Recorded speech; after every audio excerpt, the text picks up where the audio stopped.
Hello everyone, in today's video, I'm going to show you how to connect Alpha Capital to TradingView. First, log into your Alpha Capital dashboard using your registered email and password. Then, go to My Accounts or Platform Info and look for the TradingView supported or an MT5 or MT4 bridge. If it is listed, you can proceed with the connection. If it is not listed, you will only be able to view charts and cannot trade directly. Next, go to tradingview.com and log into your account. Now, open any chart for the instrument you want to trade, such as Forex, crypto, or indices. At the bottom of the chart, click Trading Panel and look for your broker, either MTS, via Bridge, or Alpha Capital if supported. Then click Connect to start the integration. After that, enter your Alpha Capital credentials carefully by filling in your login ID from the dashboard, your trading password, and the exact server name provided. Make sure all details match exactly to avoid connection errors. Click Connect.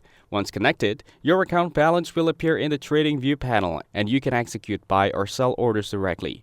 Open positions and order history will automatically sync with your Alpha Capital account, making it easier to monitor trades.